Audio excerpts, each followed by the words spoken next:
Bonjour, dans cette vidéo, je vais vous parler du chapitre 10 du livre « Si l'ésotérisme m'était compté, tome 1 ». Et dans ce chapitre, j'aborde la notion de conscience. Je vais parler des différents niveaux de conscience. Qu'est-ce que la conscience pour l'être humain? Est-ce que l'on peut localiser quelque part cette conscience? Est-ce que être conscient, ça signifie uniquement être capable de percevoir avec les sens, ou est-ce que la conscience peut agir sans les sens? Comment se définit la conscience dans la science, et puis on terminera en parlant d'expansion de la conscience et comment faire évoluer cette conscience. Nous ne saurions trop nous répéter que la conscience est unique, que toutes les consciences en apparence séparées ne font qu'une unité. Toutes les consciences viennent d'un même océan de conscience et toutes ont un grand nombre de points d'identité essentiels. Enveloppées dans le voile d'une même matière, elles agiront toutes d'une même façon et révéleront l'identité fondamentale de leur nature.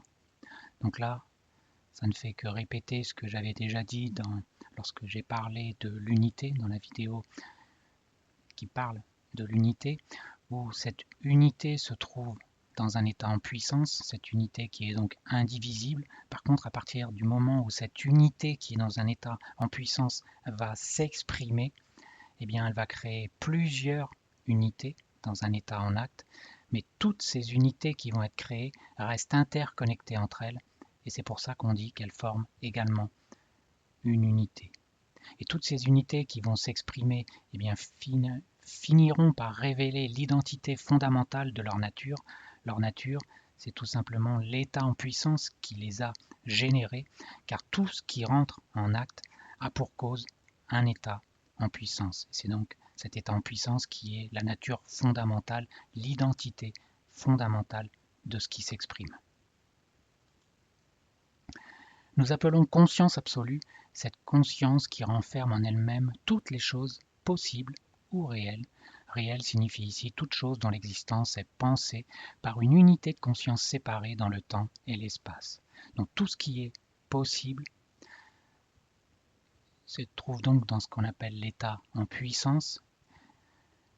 C'est ce qui est appelé la conscience absolue. Donc la conscience absolue, c'est tout ce qui pourrait potentiellement être exprimé par des consciences et se concrétiser dans la matière plus tard. Les cycles et les époques dépendent de la conscience. Les cycles reviennent parce que nous retournons à l'existence consciente. Là aussi, lorsque j'ai parlé des cycles, on l'a vu, cette phrase-là, tout simplement pour dire qu'à partir du moment où quelque chose qui est dans un état en puissance va s'exprimer en acte, eh bien, c'est là où il y a le départ d'un cycle. Et ce départ d'un cycle est causé justement par le réveil d'une conscience. C'est une conscience qui va se réveiller, qui va activer un potentiel, le transformer en acte et donc va le concrétiser dans la matière. Je pense que notre conscience n'est pas seulement un phénomène passif mis en œuvre par des réactions chimiques dans notre cerveau, mais un agent actif forçant les ensembles moléculaires à faire un choix entre tel et tel état quantique et tel autre. Autrement dit, l'esprit est présent dans chaque électron, et le fonctionnement de la conscience humaine ne diffère qu'en degrés et non en nature du processus de choix entre deux états quantiques, choix que nous appelons hasard quand il est fait par un électron.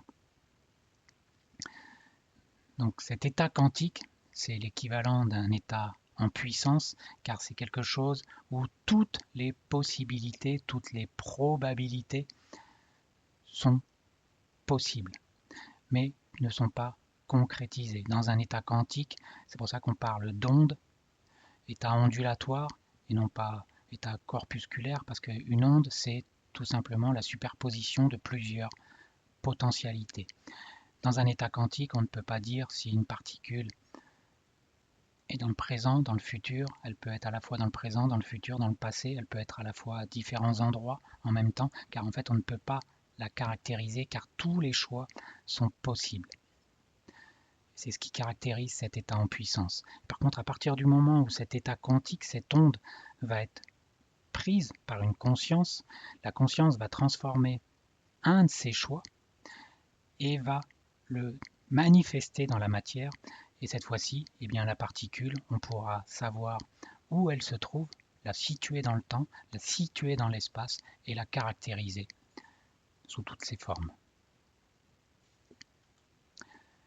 La conscience, lorsque nous avons à l'idée le temps et l'espace, et voyons toutes les choses comme existant en eux, devient la conscience universelle, l'un appelé par les hindous Saguna Brahman, l'éternel avec des attributs, le Pratyag Atma, le soi intérieur, le Dieu des chrétiens, Hormuzd chez les Parsis, Allah pour les musulmans. Donc à partir du moment où cette conscience absolue qui est dans un état en puissance va commencer à s'exprimer, eh bien ça va descendre dans les plans de manifestation. Eh bien cette première conscience, cette première descente dans les plans, c'est ce qui s'appelle la conscience universelle, qui reste quand même une unité car elle n'est pas encore manifestée dans les plans matériels très denses. Lorsque la conscience s'exerce dans un temps défini, long ou court, ou dans un espace déterminé, vaste ou restreint, c'est la conscience individuelle. C'est la conscience de l'être concret, la conscience du Seigneur, d'un grand nombre d'univers, de quelques univers, d'un seul univers, ou même simplement d'une portion quelconque d'un univers. Portion qui, étant sienne, devient pour lui un univers. Tous ces termes varient en importance suivant le pouvoir de la conscience, la quantité, la proportion de la pensée universelle qu'une conscience séparée peut assimiler complètement, sur laquelle elle peut imposer sa propre réalité, qu'elle reconnaît exister comme elle-même, devient son univers. Donc pour nous, en tant qu'individus, nous sommes situés, notre individualité se trouve dans le plan causal. Donc on va parler de conscience individuelle. Et notre univers, eh bien, ça va être tous les plans de manifestation dans lesquels nous allons pouvoir aller, toutes les potentialités dans lesquelles nous allons pouvoir aller, c'est notre univers. Parce que là, on va pouvoir aller nous manifester à l'intérieur de cet univers. Et ce plan causal, on l'a vu, mémorise toutes les expériences de toutes les personnalités qui vont aller s'exprimer dans les plans inférieurs, les plans de la personnalité. Une analyse minutieuse de ces distinctions entre la conscience absolue, la conscience universelle et la conscience individuelle épargnera à l'étudiant ces questions si fréquentes. Pourquoi y a-t-il un univers? Connais-toi toi-même et tu connaîtras l'univers et les dieux. Tout simplement, un univers, c'est ce qui nous caractérise, ce dans lequel nous pouvons aller nous manifester. En tant qu'individu, nous pouvons aller nous manifester dans cet univers, dans tous ces plans-là. Cette conscience universelle, elle va pouvoir s'exprimer dans les plans différents, dans des plans qui la concernent. Donc chaque conscience a un univers qui concerne là où elle va pouvoir aller s'exprimer.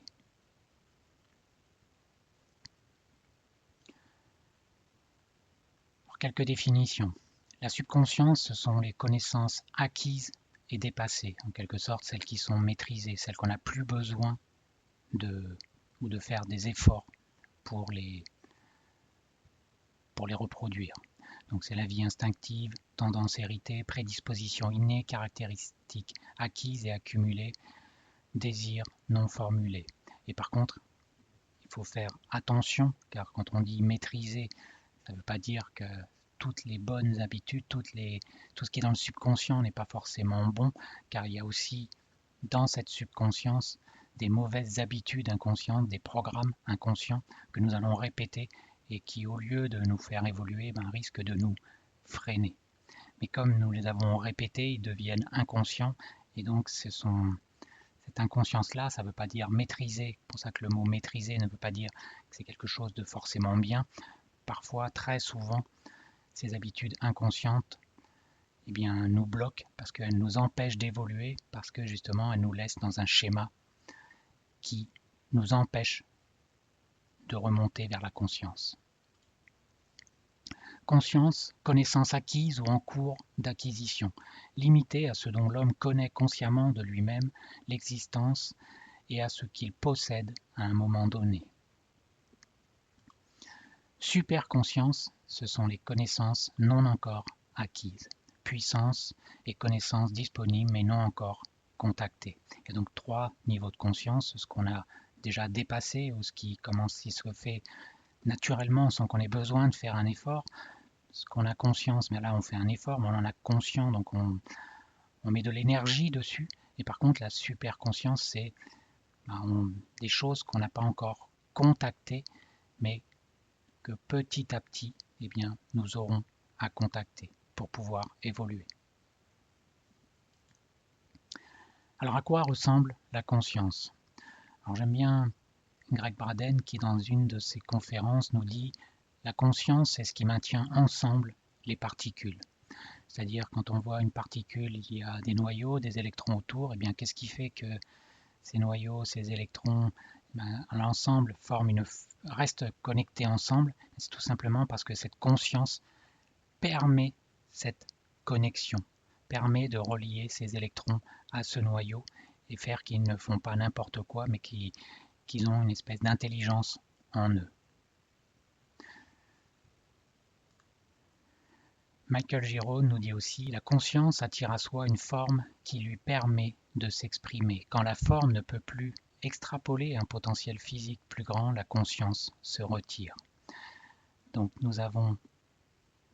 la conscience va aller se manifester dans des formes. Donc dans notre évolution, ça va être dans différentes espèces, minérales, végétales, humaines. Et puis une fois que toute l'expérience a été acquise, apprise, maîtrisée en quelque sorte, donc lorsque la forme ne pourra plus extrapoler un potentiel physique plus grand, c'est-à-dire quand elle aura terminé de maîtriser la forme dans laquelle elle se trouve, donc quand un minéral a terminé sa phase, eh bien, il va passer dans le règne végétal. Quand le règne végétal la conscience aura terminé d'acquérir, de maîtriser tout ce qu'il peut faire en tant que végétal, il va passer dans le règne animal. L'animal, une fois qu'il aura maîtrisé tout ce qu'il peut faire dans ce règne animal, eh bien, il va devenir humain.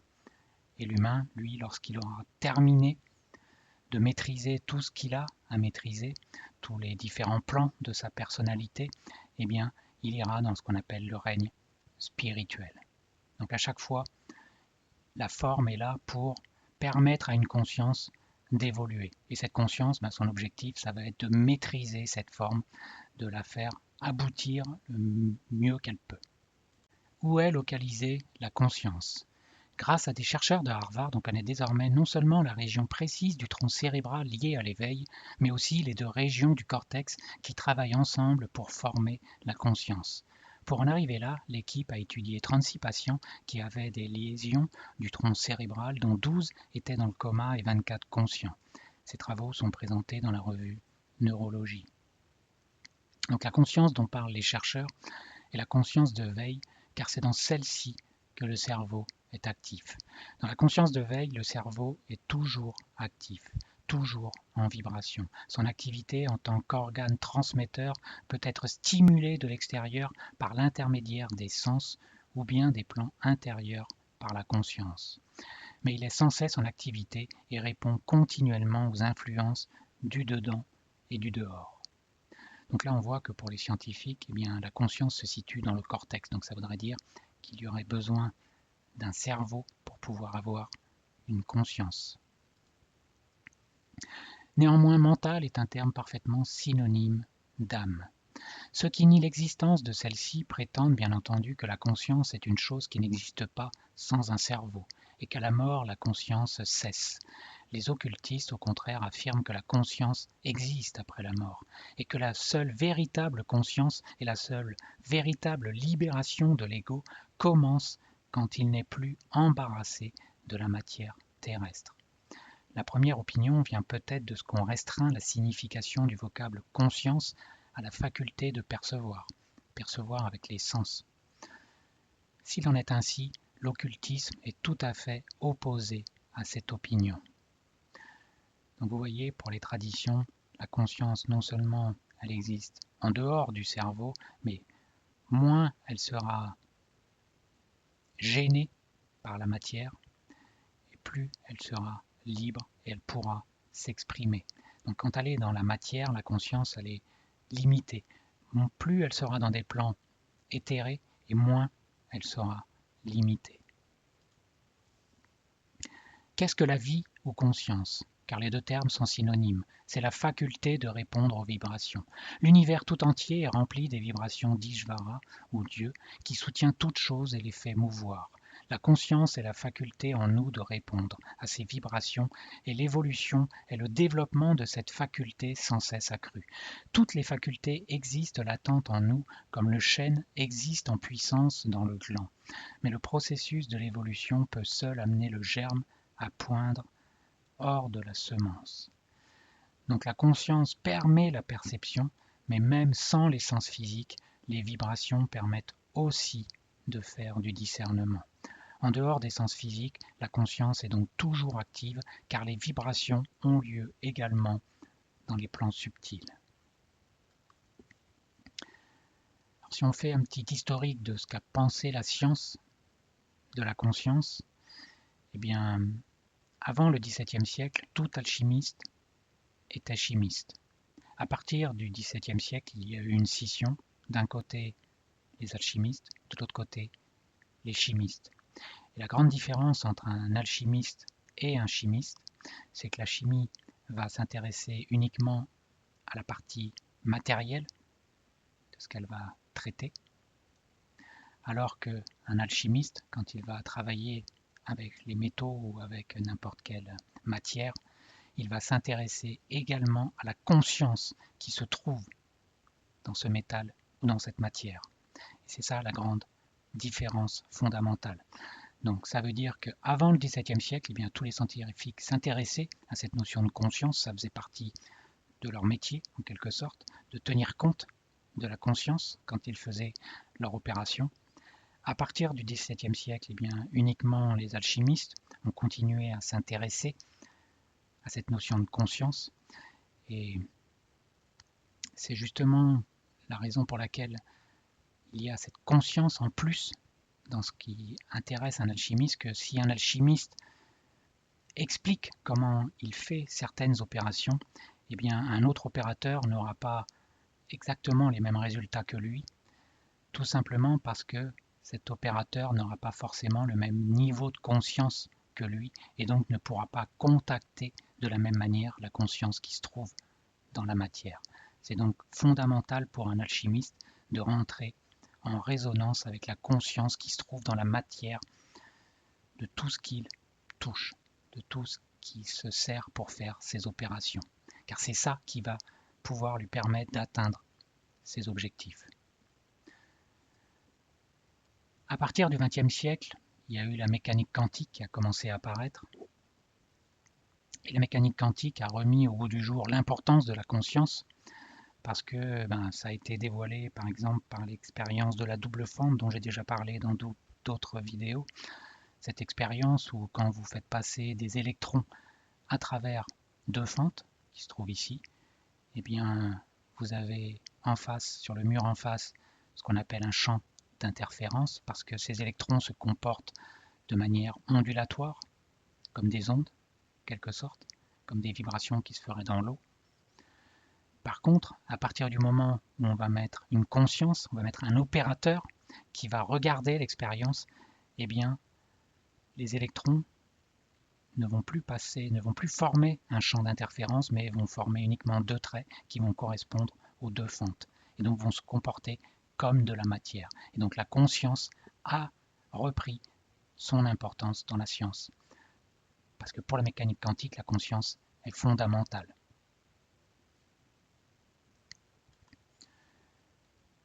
Parlons un peu de l'expansion de la conscience.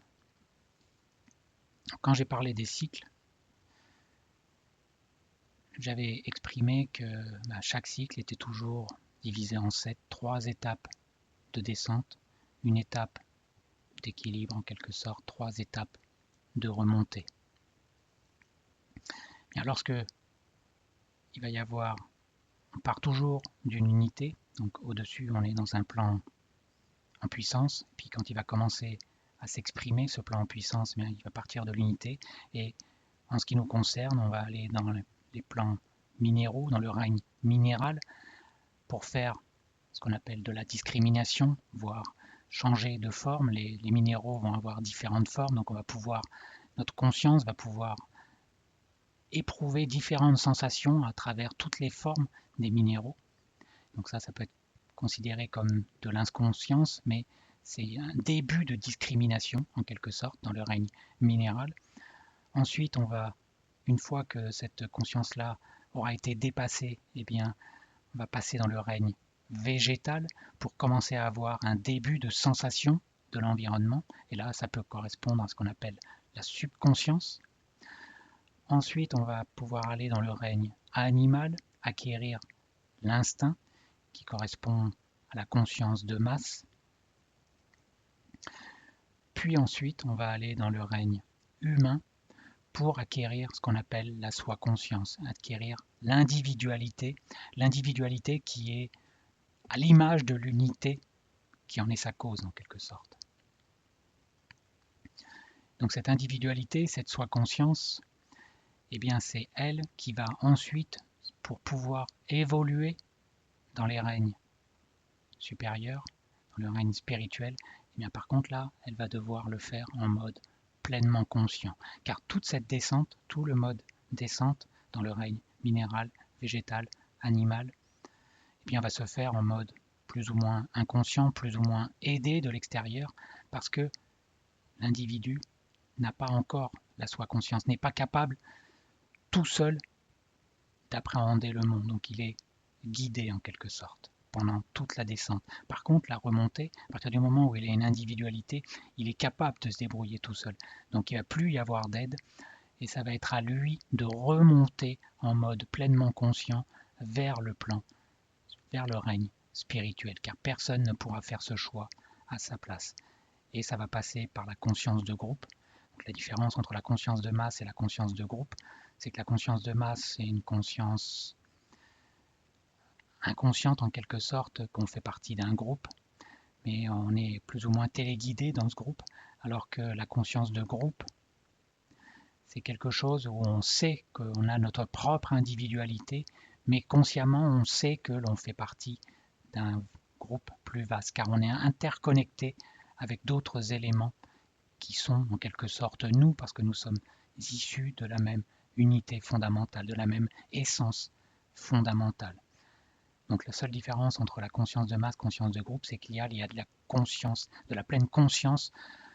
Nous restons une unité par nous-mêmes, mais consciemment, nous choisissons que nous ne sommes pas le plus fort, nous ne sommes pas le plus beau, nous faisons partie d'un groupe, nous le savons, et donc nous exprimons cette conscience de groupe. Au niveau des civilisations, races, la conscience de masse, ça s'est développé à partir du moment où l'être humain a commencé à avoir son individualité, donc pendant la Lémurie. Et donc là, il a fallu qu'elle maîtrise son corps physique. Puis, au niveau de la race atlante, eh bien, c'est là qu'elle a commencé à acquérir la soi-conscience. Il a fallu qu'elle maîtrise le corps émotionnel, c'est-à-dire le corps astral, le corps des émotions. Et puis, en remontant, actuellement, l'objectif de notre civilisation, la civilisation aryenne, là nous sommes dans la sous-civilisation appelée teutone, l'objectif de cette civilisation, de cette 5e civilisation, ça va être d'acquérir la conscience de groupe, donc de maîtriser le corps mental. Maîtriser le corps mental, donc on voit qu'à chaque fois, chaque civilisation, chaque race a pour objectif de maîtriser un de nos corps. Puis quand on va remonter, ça va être le corps au-dessus du corps mental qu'il va falloir maîtriser, etc. À chaque fois, il y a agrandissement de la conscience et maîtrise d'un corps en particulier qui permet de passer justement dans le corps au-dessus, parce qu'on ne peut passer dans un corps au-dessus qu'à partir du moment où on a maîtrisé tous les corps qui sont en dessous. Comment faire évoluer la conscience de sa personnalité? Souvenez-vous aussi que la conscience d'un homme est généralement et avant tout centrée successivement dans les 3 corps. et que les centres d'expérience sont essentiellement pour lui le champ de sa conscience. Il s'est identifié pendant longtemps avec le champ d'expérience. Donc le champ d'expérience, c'est le champ de la personnalité, plan matière, physique, éthérique, astral, mental. Ça, ce sont les plans de la personnalité. Donc il s'est identifié pendant longtemps avec le champ d'expérience, et donc le champ d'expérience, donc c'est ce champ de personnalité. Et non pas avec le réel soi qui se trouve dans le corps causal, car c'est là où il y a l'âme individuelle, l'individu. Mais avec le temps, son centre d'identification se déplace. Il devient moins intéressé au champ d'expérience, donc au plan de la personnalité, et plus conscient de l'âme humaine qui se trouve dans le plan conscience, représentant l'individu conscient et pensant, individu conscient et pensant qui se situe dans ce corps causal. Donc, est-ce que je m'identifie à mon corps vital, c'est-à-dire éthérique, corps émotionnel, corps astral, corps mental, intellect, ou est-ce que je m'identifie à mon âme, c'est-à-dire à mon âme humaine qui se trouve dans ce corps causal. Donc, ce qui est important, c'est de savoir à quoi je m'identifie. Et petit à petit, il faut, au lieu de s'identifier au champ de la personnalité, ce champ d'expérience, eh bien, il faut essayer de remonter cette identification pour s'identifier directement à son âme humaine. C'est comme ça qu'on va pouvoir remonter et rentrer en résonance avec cette âme. Merci de votre attention.